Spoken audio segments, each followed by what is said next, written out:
bonjour.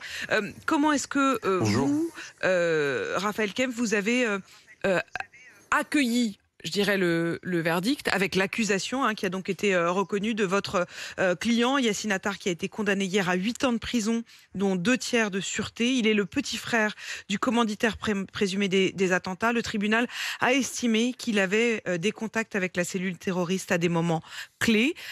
D'abord, est-ce que vous ferez appel? Alors, bonjour Apolline de Malherbe, bonjour Arthur Desnouveaux. La question évidemment se pose et nous y réfléchissons très sérieusement. Nous avons accueilli cette décision avec évidemment une très grande déception, parce que lorsqu'on va devant une cour d'assises et qu'on plaide un acquittement et qu'on espère que notre client sera blanchi des accusations infamantes qui pèsent contre lui à l'issue de ce procès, eh bien il y a forcément une déception. Je dois bien dire que je ne partage pas tout à fait cette analyse qui consiste à dire que ce procès a été une réponse de l'état de droit face à la barbarie. Pourquoi ?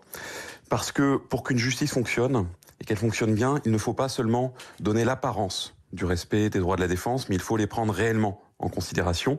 Et le sentiment que j'ai eu, c'est que tout ce qui a pu être dit du côté de la défense, en défense de certains accusés, notamment de Yassine Attar au cours de ces 10 mois, sont des choses qui n'ont pas été entendues par la Cour.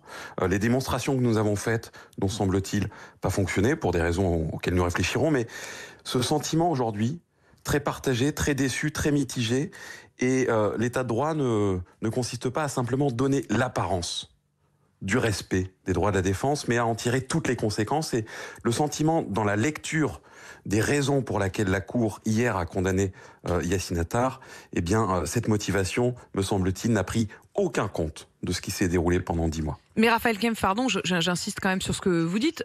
D'autres avocats, au contraire, ont considéré que l'individualisation des peines était une forme, je cite le mot qui a été prononcé hier, d'humanité de la Cour envers les accusés. Vous ne partagez donc pas du tout ce constat?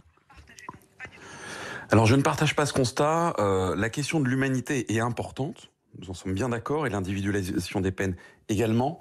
Mais le plus important, c'est de tirer les conséquences de réflexion juridique. C'est-à-dire que concernant Yassine Attar, il y a quand même des policiers, des enquêteurs qui ont travaillé sur ce dossier, qui sont venus devant cette cour d'assises et qui ont dit qu'ils n'avaient pas réussi à établir de lien entre Yassine Attar et une aide quelconque apportée à la cellule terroriste. Donc à un moment donné, moi je ne comprends pas comment une cour peut dire que Yassine Attar a fait partie de ces cellules terroristes, alors même que les enquêteurs eux-mêmes qui ont mené l'enquête n'ont pas réussi à établir ce lien.